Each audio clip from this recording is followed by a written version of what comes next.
Bueno, buenas tardes. Buenas tardes a todos. Bienvenidos. Buenas tardes a todos. Bienvenidos. Muchas gracias pues por este espacio de Talcol, como siempre. Agradecerle a Lorena por el espacio acá en el CEPI. Y pues hoy vamos a dar inicio a la charla. Hoy queremos hacer el lanzamiento de un producto que se llama LH20, que es a base de glutaraldehído, y pues vamos a revisar otros dos productos que tiene el laboratorio que son bastante interesantes. Entonces, pues acá les voy a dar inicio a la charla. Bueno, entonces, vamos a ver los productos químicos para aseo, para desinfección y asepsia que tenemos en el portafolio propio del laboratorio Saurofarma.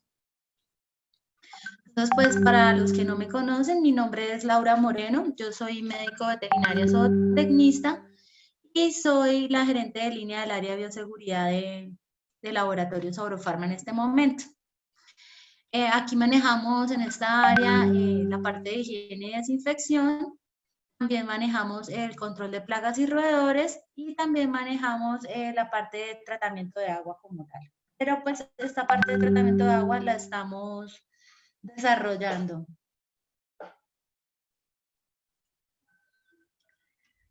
Bueno, entonces, quería mostrarles con el video, los que alcanzaron a ver el video, Laboratorio Saurofarma pertenece al grupo de alcohol, en el cual pues nosotros tenemos varias empresas vinculadas, que son pues también líderes en el sector veterinario, como por ejemplo San Marino, Avícola El Madroño, Porcigenes, también líderes en otro tipo de mercados, como por ejemplo Impocoma, Lini y Nacar, entre otras empresas que son propias del grupo. Un poquito de historia del laboratorio Saurofarma, fue fundado en 1988, pero no es hasta el 2009 que ingresa al grupo Italcol como tal, que empieza a ser formado parte del grupo Italcol, y actualmente pues nosotros estamos haciendo distribución tanto de nuestros productos como productos de terceros a nivel nacional, y también exportamos a Panamá y estamos pues abriendo otros mercados. La misión siempre ha sido tener este tipo de productos de alta calidad, con buenas prácticas de manufactura, y siempre estar pendientes de que sean amigables con el medio ambiente y que satisfagan todas las necesidades de nuestros clientes.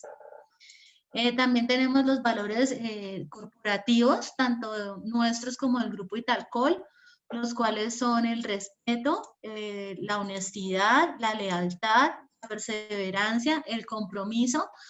Pero el último año incorporamos un nuevo valor corporativo, el cual viene siendo la sostenibilidad. A nivel de especies y líneas de trabajo, nosotros tenemos varias especies de manejo, el cual son avicultura, porcicultura, equinos, ganadería, acuacultura, mascotas, ovinos y caprinos. En cuanto a líneas de trabajo, pues tenemos antibióticos, antiparasitarios, vitaminas, antioxidales, anabólicos, antidiarreicos, una línea premix, antiinflamatorios y analgésicos, la línea de desinfectantes que les voy a mostrar, que son 3 productos básicamente, y tenemos unos aliados comerciales con los cuales tenemos pues una línea de distribución bastante interesante, entre los cuales está Minagro con los rodenticidas, el control de roedores, y visto que tiene productos muy interesantes para avicultura y porcicultura, Parmec para ganadería, y de nuestros aliados en cuanto a la parte de desinfección como tal. Entonces, pues hoy aquí vamos a ver lo que es el concepto de bioseguridad, un concepto básico que lo vamos a recordar. Vamos a ver el tema de un concepto chiquito de limpieza, vamos a ver un pedacito pequeñito de esto para que podamos entender también el concepto de desinfección y los tipos de desinfectantes que nosotros tenemos, que son básicamente uno perteneciente al grupo de los fenoles, un aceite cresotado llamado Creotide, un compuesto yodado que se llama Vanovet a base de compuestos yodados, y un miembro del grupo de los aldehídos, el cual se llama GLH20. Entonces, en sí, pues empezamos preguntándonos qué es la bioseguridad. Entonces, si nosotros pues definimos la palabra como tal, la bioseguridad viene siendo pues seguridad para la vida.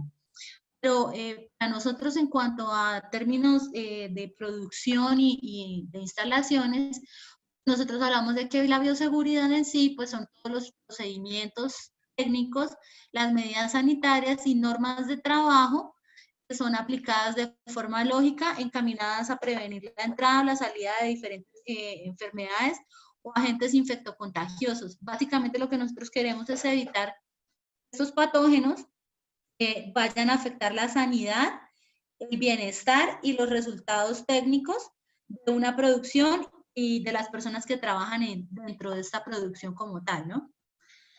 Entonces, es importante tener en cuenta que la bioseguridad, como les decía, entonces es un conjunto o un conjunto de medidas o actividades que son activas o pasivas, dependiendo de la actividad o la medida que hayamos determinado, a tres objetivos básicos. Los objetivos básicos son aumentar la resistencia de los animales.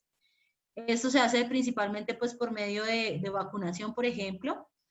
Prevenir la entrada de las enfermedades por medio del aislamiento y también evitar o disminuir más bien la exposición del rebaño por medio de la sanitización.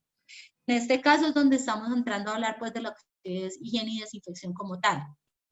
Entonces ahí sí, pues como decían nuestras abuelitas, más vale prevenir que curar. Tenemos que tener en cuenta, por ejemplo, que una producción, cuánto nos cuesta a nosotros el protocolo de bioseguridad y cuánto nos cuesta a nosotros mantener animales bajo reto sanitario constante. Es no solamente niveles de mortalidad y no solamente niveles de medicación, de cuánto costó el antibiótico como tal, sino también tenemos que empezar a sobrepesar, por ejemplo, la conversión alimentaria, otros tipos de parámetros zootécnicos que el animal no está expresando de modo adecuado, que está invirtiendo su energía en superar ese reto sanitario, no está invirtiendo su energía en mejorar esos parámetros zootécnicos que nosotros necesitamos de los animales en específico. Entonces, como les decía, primero vamos a ver un tema chiquito de limpieza. Básicamente es un conjunto de operaciones que lo que hacen es eliminar la suciedad visible o microscópica de ciertas de las superficies. Entonces, existen dos tipos de limpieza, dos mecanismos. El mecanismo físico, en el cual se habla de arrastre o retiro de este tipo de impurezas de forma manual, principalmente pues a través del barrido, que es la principal forma de limpieza física, limpieza en seco, el barrido, el rascado, la aspiración, el raspado, entre otros, la recogida. Entonces, esa es la parte de limpieza física y la parte química es la aplicación de productos detergentes como tal y que están definidos y escogidos dependiendo pues del tipo de suciedad que se va a eliminar, dependiendo pues del tipo de superficie donde se encuentra esta suciedad, ¿cierto? Y por parte de la desinfección, pues quería también aprovechar y definirles qué es desinfección y qué es asepsia. Nosotros siempre vamos a ver estos dos términos cogidos de la mano, por así decirlo, y vamos a encontrar pues que la desinfección en sí es ese proceso físico-químico que tiene como objetivo la reducción temporal, porque recordemos que todas las superficies una vez han sido desinfectadas pueden volverse a contaminar precisamente con esos microorganismos, llámese bacterias, virus, hongos, etcétera, pueden estar en esas superficies, pero que principalmente son de tipo inanimado, como por ejemplo objetos, o sea, pisos, techos, paredes, etc. Y cuando nosotros hablamos entonces de la asepsia como tal, estamos hablando es de ese proceso, de ese mismo proceso que elimina o impide el desarrollo de esos microorganismos, pero que están presentes en tejidos vivos. Entonces, recordemos que cuando estamos hablando de desinfección, estamos hablando de superficies inanimadas, y cuando estamos hablando de asepsia, estamos hablando de... Listo, entonces voy a continuar acá resumiendo que el desinfectante entonces como tal lo vamos a utilizar para las superficies de tipo inerte, y la asepsia la vamos a utilizar, el antiséptico lo vamos a utilizar principalmente para tejidos vivos, que es piel y mucosas básicamente. Listo. Entonces también existen dos mecanismos de desinfección, los cuales son los mecanismos físicos, que básicamente es a través de la aplicación de diversos tipos de radiaciones, aplicación de calor seco húmedo, calor seco, por ejemplo, a través del flameado, a través de la aplicación de aguas calientes, como por ejemplo por medio del hervido, la ebullición, y también por medio de la pasteurización. Y cuando hablamos también de desinfectantes, mecanismo de desinfección de tipo químico, pues estamos hablando de la aplicación de los diferentes desinfectantes, que en este caso, pues el día de hoy vamos a hablar de 3 de ellos, principalmente el GLH20, que es el producto que estamos lanzando, es nuestro producto nuevo en el portafolio. Entonces, básicamente quiero comentarles que nosotros deberíamos siempre hacer un pequeño protocolo antes de aplicar cualquier desinfectante. Es que deberíamos hacer primero el retiro de la materia sólida a través principalmente del barrido, como les comentaba, este mecanismo de limpieza de tipo de limpieza seca. Luego proceder al remojado o al preenjuague de la superficie, para humedecer esta superficie, y una vez después de esto aplicar el detergente para llevar a cabo el restregado.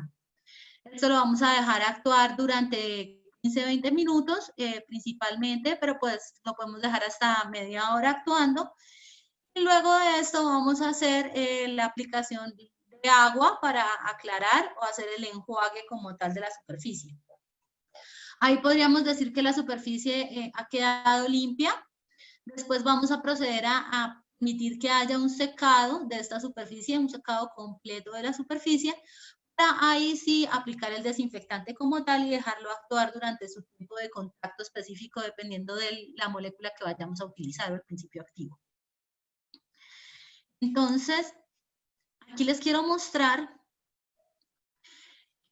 sobre la superficie pues se asienta la primera capa, que vendrían siendo los microorganismos. Acá tenemos nuestras bacterias, nuestros virus, etcétera.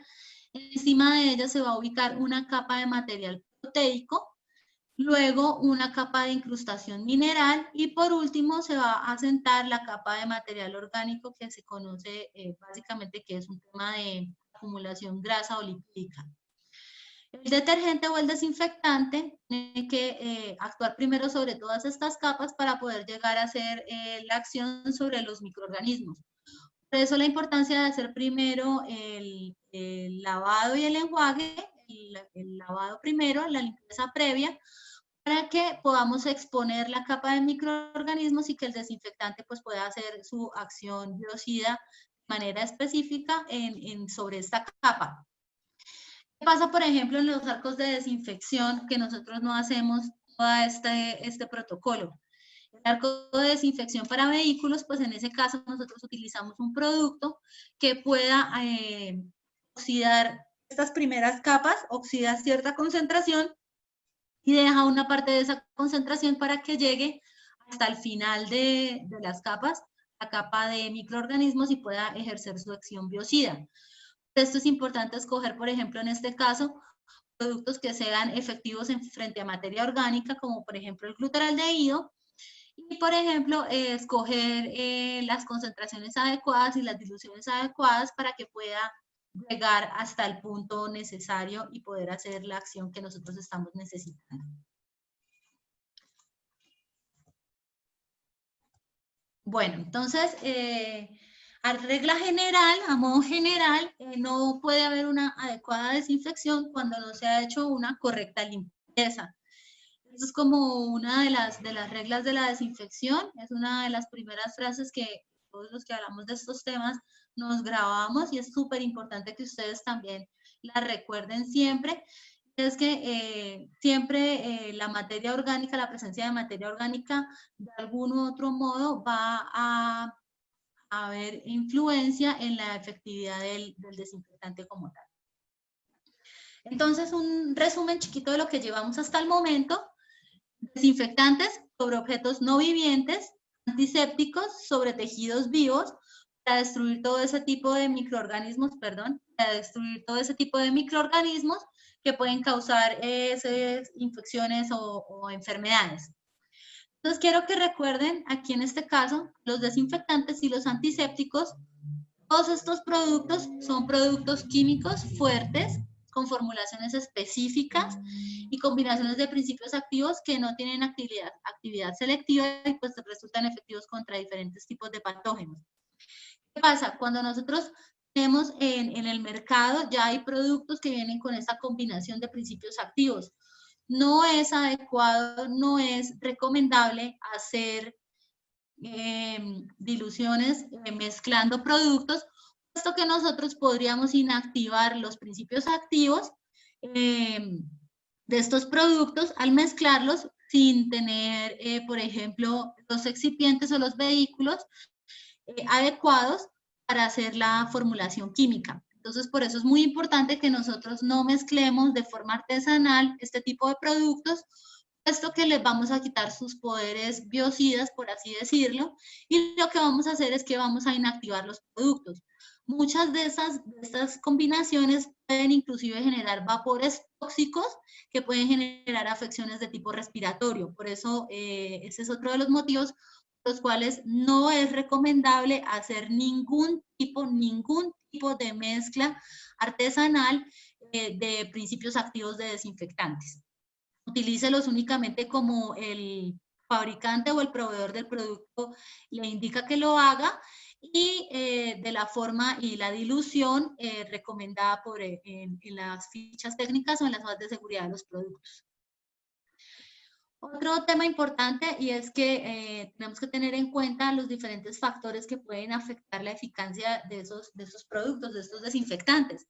Entonces acá tenemos que tener en cuenta los principales, y es que nosotros vamos a diluir el producto en el agua. Entonces el agua es el principal factor que puede afectarnos en cuanto a temperatura, a dureza, a pH, etcétera. El tiempo de la concentración del producto y también el tiempo de contacto que va a tener con la superficie, el tipo de químico que se va a utilizar, el tipo de molécula o principio activo, el tipo también de microorganismo, o la cantidad inicial y la naturaleza de estos patógenos. Esto también va a depender del nivel de desinfección del producto como tal, de la molécula. Otra cosa que tenemos que tener muy en cuenta, y como se los mencionaba, era la limpieza previa o lo que llamamos presencia de materia orgánica ahí.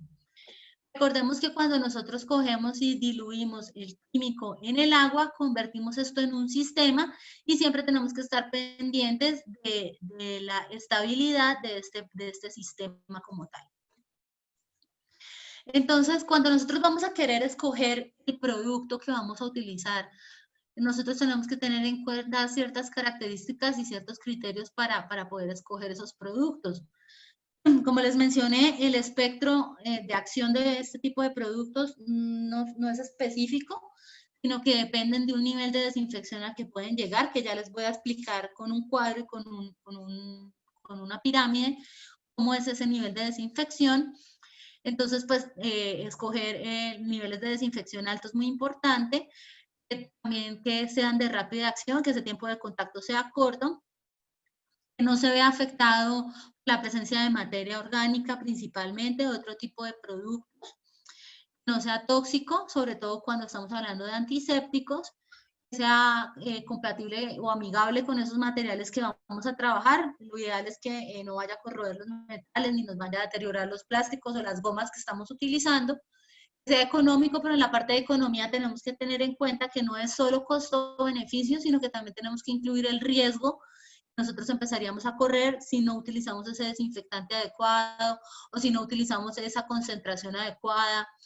Entonces, tenemos que sopesar también en la parte económica, no solamente el costo-beneficio, sino también el riesgo que empezaríamos a correr en caso de que no fuera un producto adecuado o una concentración adecuada de este producto. Sea fácil de utilizar, fácil de diluir. Como les dije, vamos a utilizar todas las características del agua, entonces pues sea fácil de diluir en el agua, que sea completamente soluble, porque nos vamos a aprovechar de esas características para mejorar las propiedades del desinfectante como tal, que sus efectos residuales no sean de tipo adverso, sino que nos puedan ayudar a mantener desinfección o asepsia durante tiempos prolongados, sin generar toxicidad o irritación, sobre todo cuando estamos hablando de antisépticos en piel. Entonces, perdón. En cuanto al tipo de desinfectantes y antisépticos que nosotros tenemos en el mercado, a nivel académico nosotros decidimos agruparlos, pues para que fuera mucho más fácil el entendimiento de estas moléculas. Entonces tenemos, por ejemplo, el grupo de los alcoholes, el grupo de los aldehídos, donde tenemos el glutaraldehído, el formaldehído, el glioxal, por ejemplo, el grupo de las biguanidas, donde está la clorhexidina, el grupo de los compuestos fenólicos, donde tenemos, por ejemplo, sales de fenol o cresol, que es donde están los aceites cresotados, es decir, la creolina. El grupo de los derivados de los amonios cuaternarios, por ejemplo, acá tenemos el cloruro de benzalconio, que es el primer amonio cuaternario que salió al mercado, es decir, el amonio cuaternario de primera generación, pero nosotros ya en el mercado estamos manejando amonios cuaternarios de cuarta y quinta generación. Lo que se ha hecho con la mejoría de estas generaciones de amonios cuaternarios es mejorar las características principalmente de solubilidad en el agua y de contraste con pH, temperatura y dureza, que es lo principal. Entonces, esta es una de las mejorías que ha presentado este tipo de productos. Todos los compuestos o derivados clorados, que son como hipoclorito de sodio, que es hipoclorito de sodio o hipoclorito sódico, es el cloro común o la lejía que conocemos que tenemos en la casa nuestra, el cloro blanqueador común de casa. El dióxido de cloro, que es una molécula súper interesante, es controversial inclusive, han salido muchas noticias sobre este tema a raíz del manejo del coronavirus. Y también el ácido hipocloroso, que es otra molécula también muy interesante que nosotros también manejamos en nuestros portafolios. Dentro del grupo oxidante tenemos lo que es óxido de hidrógeno, ácido peracético, entre otros, y el monopersulfato de potasio, que es el famoso Vilcons, por ejemplo. Y los yodóforos, que son, por ejemplo, la povidona yodada y la tintura de yodo. Y pues otros complejos yodados más específicos. Quiero hablarles del mecanismo de acción de estos antisépticos o desinfectantes. Básicamente, y a grosso modo, como toda ley tiene su excepción, nosotros diríamos que todos los antisépticos, con sus excepciones, los antisépticos a modo general, producen muerte celular, muerte o inhibición de esas células por oxidación, hidrólisis o inactivación de ciertas enzimas. Lo que hacen es hacer pérdida de constituyentes celulares a nivel interno de la célula, del patógeno, del microorganismo. Mientras que los desinfectantes, por lo general, lo que hacen es desnaturalizar o precipitar proteínas o enzimas que están presentes pero en la membrana celular, y de este modo inestabilizar el patógeno y generar la eliminación del mismo. Entonces, los de actividad oxidante principalmente pues vendrían siendo los complejos del grupo, los principios activos del grupo oxidante, como el peróxido de hidrógeno y el ácido peracético, los compuestos yodados y los compuestos clorados. Y por parte de la actividad sobre la membrana celular tenemos, por ejemplo, a los amonios cuaternarios y a los fenoles, como por ejemplo la creolina. Aquí quería llegar ya al nivel de desinfección, porque me gusta que entiendan este pedacito de una forma bastante profunda, pues es importante tener esta información clara. Los niveles de desinfección son los que nos van a dar el espectro de acción de los desinfectantes como tal. Entonces, si nosotros hablamos de nivel de desinfección bajo, pues vamos a destruir algunos virus, algunas bacterias, pero no son confiables, por ejemplo, cuando tenemos microorganismos que han presentado resistencias a tratamiento antibiótico. Ojo con esto. Si en nuestras producciones hemos hecho tratamientos con antibióticos y seguimos presentando patologías con ese mismo microorganismo, debemos cambiar de desinfectante. Usualmente este tipo de microorganismos resistentes a antibióticos no se ven afectados por hipoclorito de sodio, que es la lejía común de casa, y por los compuestos de amonos cuaternarios, que son también de nivel bajo de desinfección. En el nivel intermedio de desinfección tenemos compuestos del grupo de los alcoholes. Acá sí ya nosotros podemos destruir esos microorganismos que presentaron resistencia a antibióticos, a la mayoría de virus, algunos hongos y también algunas bacterias, pero no destruyen ningún tipo de esporas. En este caso tenemos alcoholes, tenemos el monopersulfato de potasio, tenemos algunos fenoles, como por ejemplo la creolina, tenemos el glioxal, que es uno de los aldehídos, los compuestos yodados y la clorhexidina. Y en el alto nivel de desinfección, destruimos casi todos los microorganismos. Ahora vamos a ver bien la pirámide de microorganismos. Destruimos casi todos los microorganismos, excepto algunas esporas bacterianas que son muy resistentes y los priones, que son proteínas infectantes. Aquí está el glutaraldehído, que es uno de los aldehídos del grupo aldehídos también. Está el ácido peracético del peróxido de hidrógeno. Y por la parte de los clorados tenemos al dióxido de cloro y al ácido hipocloroso. Estas dos moléculas son muy poderosas también. Entonces, como les decía, dependiendo del nivel de desinfección, pues vamos a afectar ciertos microorganismos. Entonces, en el nivel de desinfección bajo, tenemos estos virus grandes con envolturas lipídicas, como por ejemplo el virus del SIDA, como por ejemplo los coronavirus también, no solamente el SARS-CoV-2, que es el causante del COVID-19, sino todos los coronavirus entran también en este grupo, y algunas formas vegetativas de bacterias y hongos. En el nivel intermedio, pues aparte de destruir estos dos, también llegaríamos a esporas de hongos como por ejemplo los aspergillus, y algunos virus grandes sin envoltura como por ejemplo los adenovirus. En el nivel alto de desinfección ya llegaríamos también a virus pequeños sin envoltura como por ejemplo estos virus de la hepatitis y algunas esporas bacterianas. Ya en el nivel de esterilidad, que es a través del uso de autoclave, la única forma de obtener un medio 100% libre de gérmenes, allí llegamos a todas las esporas bacterianas y a los priones, que son proteínas infectantes.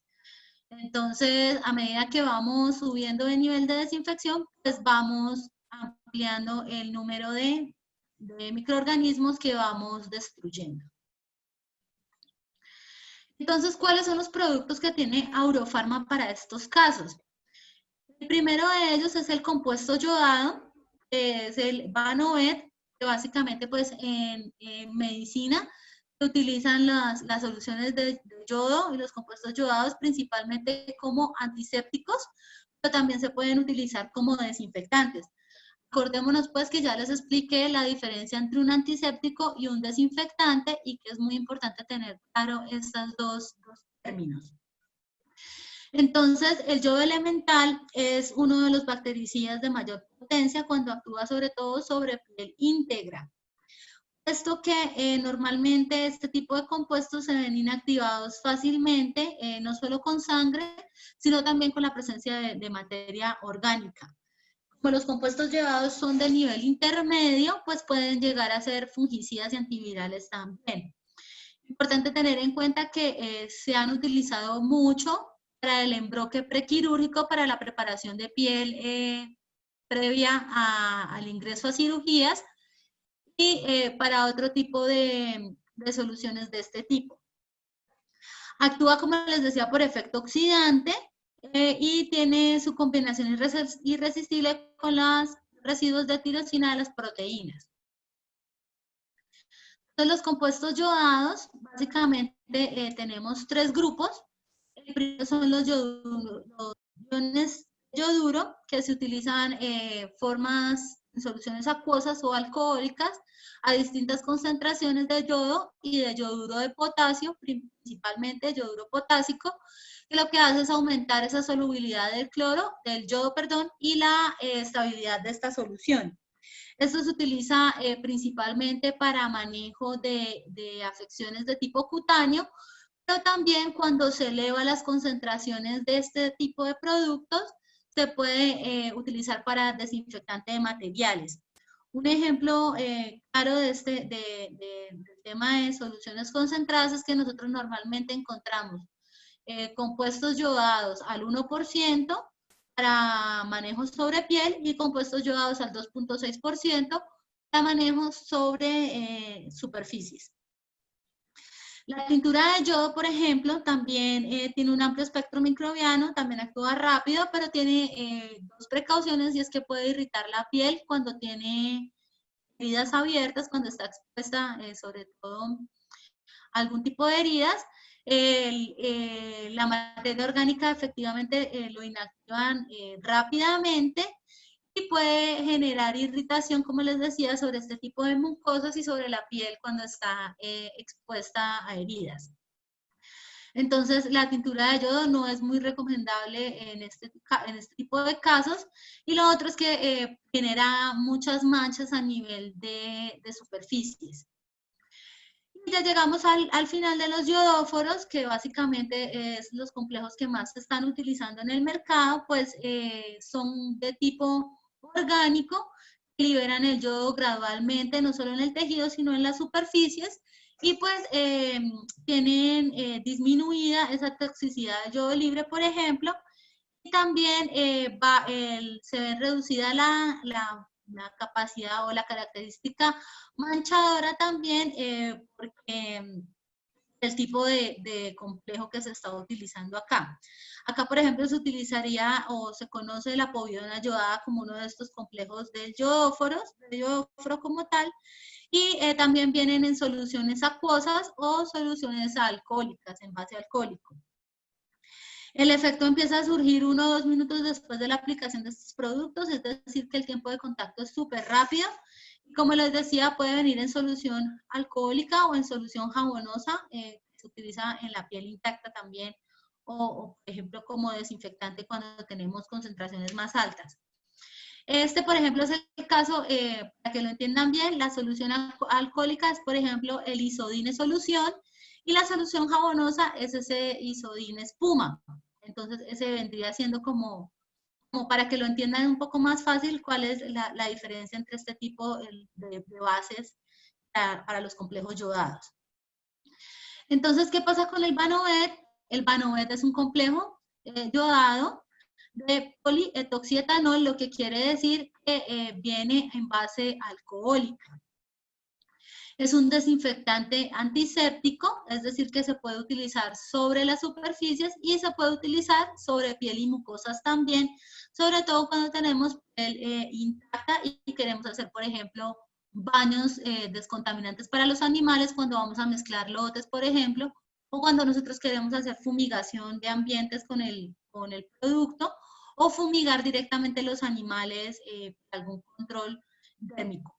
Es bactericida, es fungicida y es viricida, por lo que también es un desinfectante de nivel intermedio. Se emplea pues ampliamente en todo el ámbito pecuario y en el ámbito químico también. Se ve un poco reducida la actividad en presencia de materia orgánica, pues un complejo yodado como les comenté desde el principio. Este tipo de complejos mancha menos la piel y las superficies, como la tintura de yodo. Ya tenemos que todos los complejos yodados pueden causar algo de hipersensibilidad en algunas personas que son sensibles al yodo como tal, al ion yodo como tal, y en algunos felinos. ¿Cómo se utiliza? Pues se puede utilizar de diferentes formas. Como vemos, por ejemplo, lo podemos utilizar a 1 centímetro por litro de agua para hacer alguna desinfección de equipos de ordeño, entre otras cosas. Lo podemos utilizar a 2 centímetros por litro de agua para comederos y bebederos, para otro tipo de utensilios, para baldes y canecas. Por ejemplo, ya para hacer desinfección de establos, de granja, etcétera, podremos utilizarlo a 3 centímetros por litro de agua. Cuando queremos hacer lavado de manos, de ubres, también para usarlo en los lavapatas de los bovinos, por ejemplo. Lo podemos utilizar a 4 centímetros por litro de agua. Inclusive si nosotros queremos utilizarlo para potabilizar agua, también podríamos a 0.5 centímetros por litro de agua. Y para la fumigación directa sobre las aves, pues podemos echar 80 centímetros en la bomba de espalda y hacer por lo menos 2 aspersiones diarias durante 3 días, de pronto para hacer control de algún tipo de patología respiratoria o control de algún tipo de patología dérmica.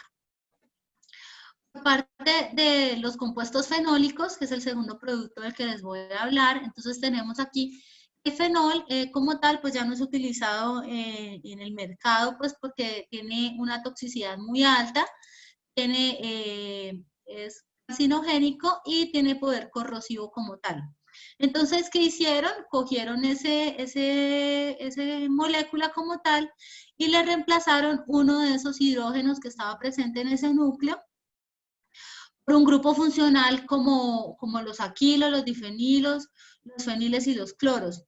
Entonces, esto lo que hizo fue disminuir notablemente los efectos adversos del fenol como tal y aumentar esa capacidad bacteriana o antimicrobiana que tienen estos compuestos. Entonces, básicamente el principal producto que reemplaza ese hidrógeno es un alquilofenol, en donde se encuentran los aceites cresotados, en donde podemos clasificar la creolina como tal. Entonces, acá, dependiendo de la concentración, si tenemos una concentración adecuada y un tiempo de contacto suficiente, vamos a obtener unos características bactericidas, virucidas y fungicidas muy interesantes de este tipo de productos.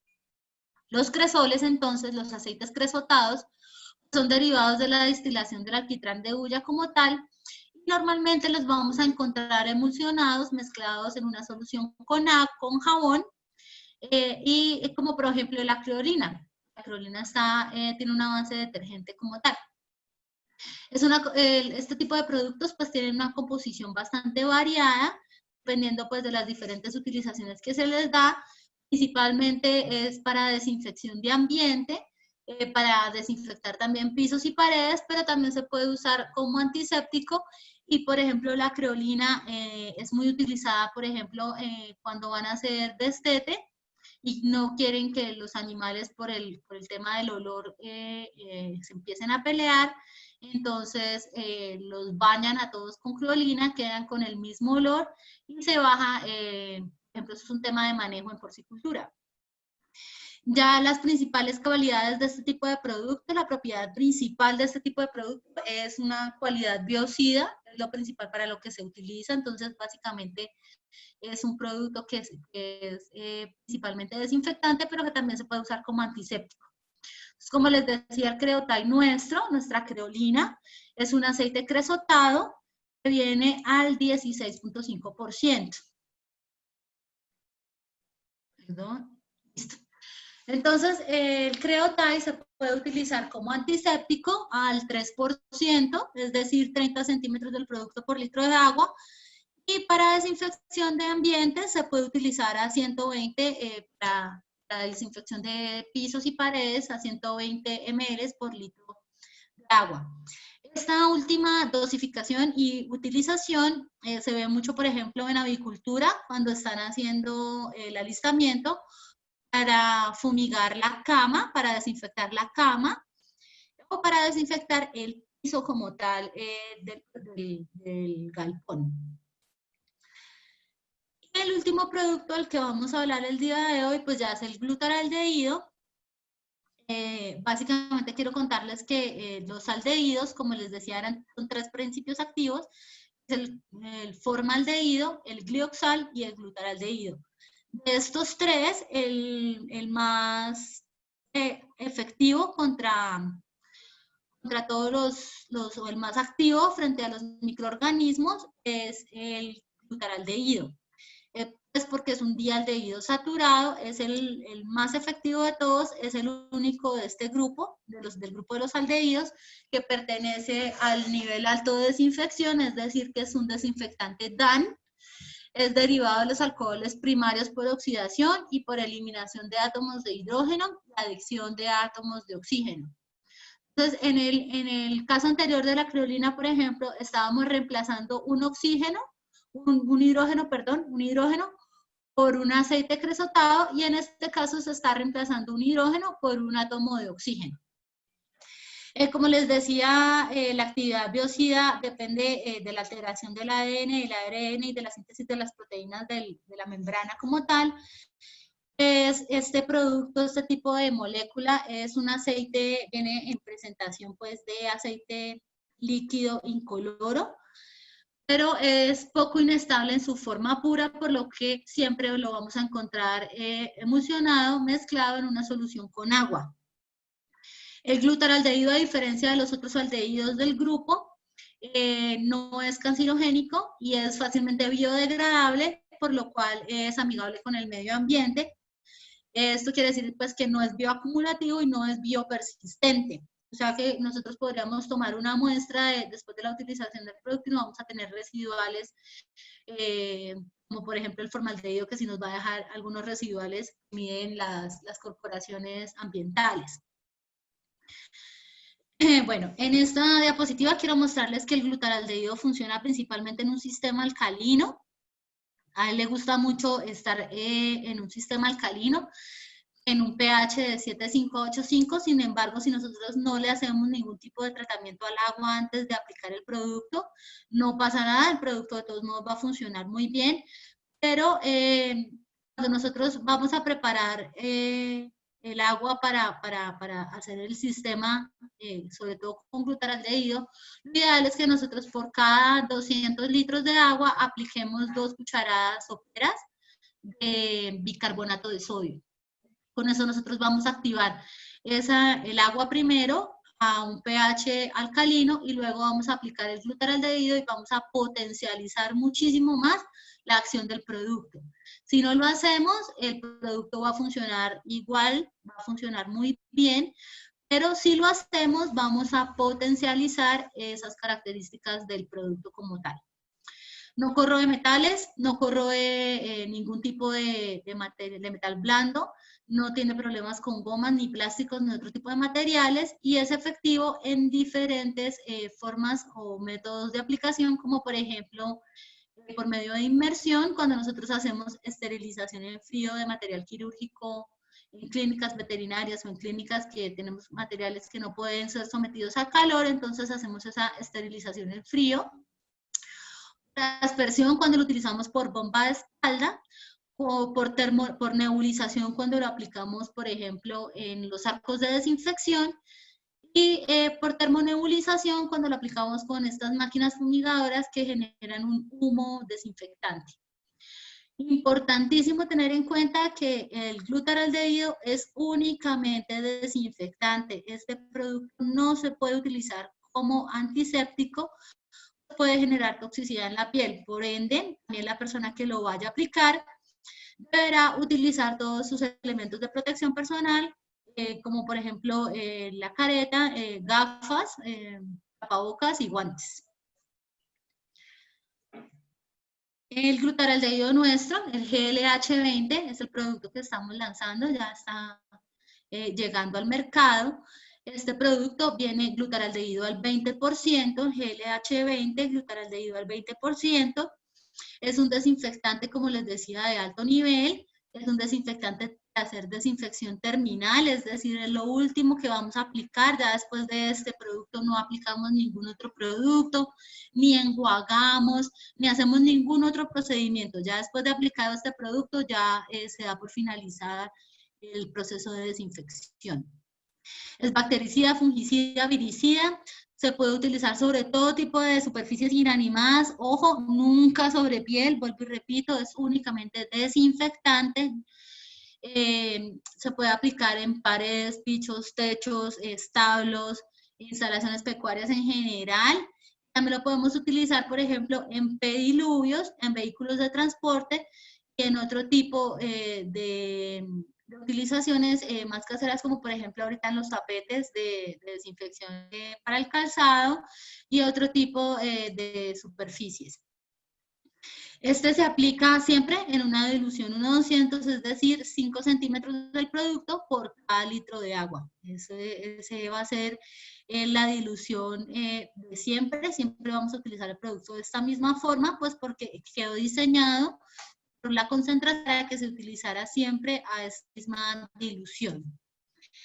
Entonces, ahí tienen todos los artículos de donde obtuve la información y acá pues les dejo mis datos por si tienen algunas dudas que no alcanzamos a resolver en la tarde de hoy o por si quieren ampliar información o quieren que les colaboremos también en sus producciones con el establecimiento de los diferentes protocolos, la adquisición de los diferentes productos y la revisión del catálogo a profundidad de los otros detergentes y desinfectantes que nosotros manejamos, puesto que tenemos básicamente todas las moléculas que están en el mercado en este momento.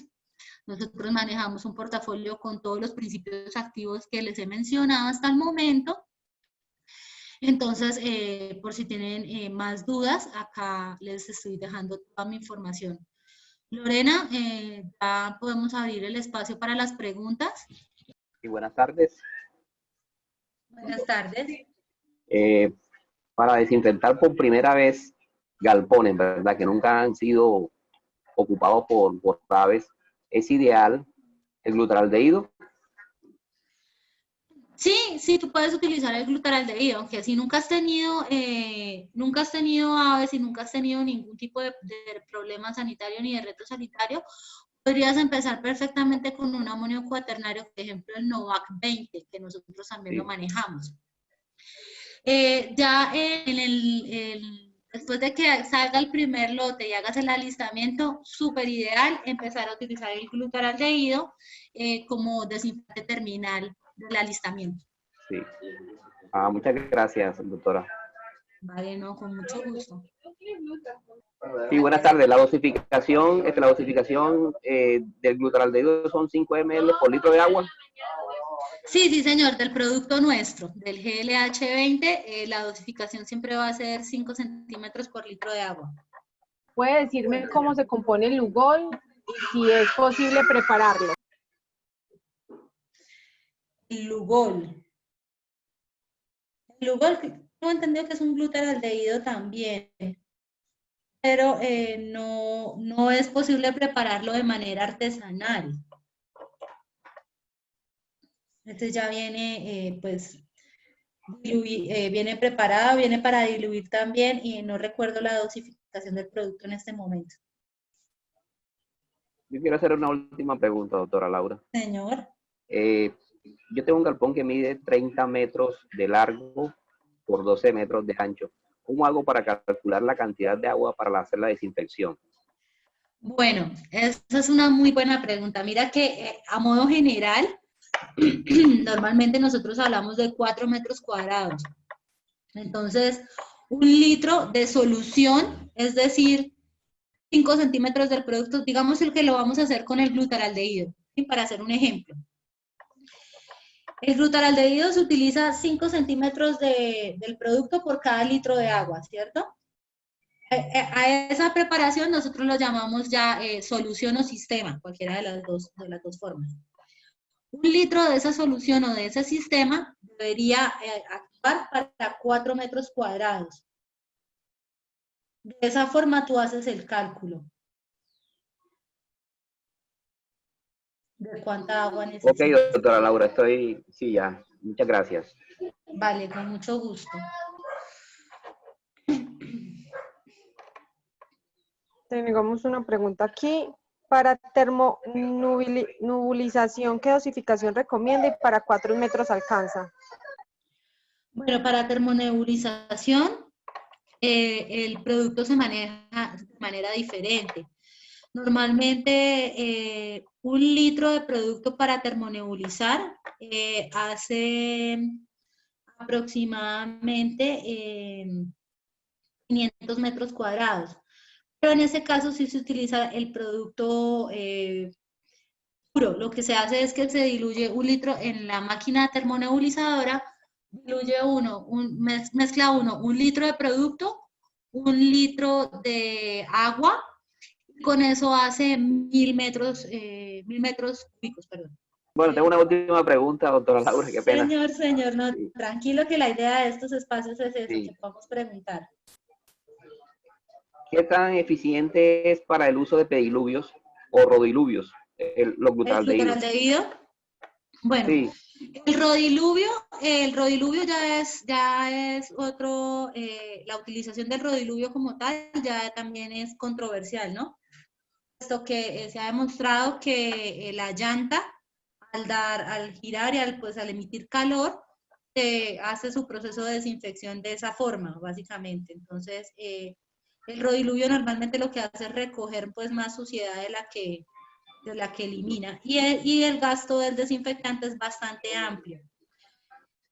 En cuanto a la eficacia del producto como tal, el producto está diseñado para utilizarse en diluvios y en arcos de desinfección y en rodiluvios y otro ese tipo de manejo, precisamente porque el glutaraldehído sí es activo en presencia de materia orgánica. Entonces es de ideal uso en esos casos. Por ejemplo, yo personalmente no recomiendo mucho el uso de rodiluvio porque el rodiluvio primero gasta mucha agua y pues por ende gasta mucho producto, o sea, el costo de mantenimiento del rodiluvio es bastante alto y requiere de un manejo muy específico porque básicamente el rodiluvio lo que hace es encharcar agua.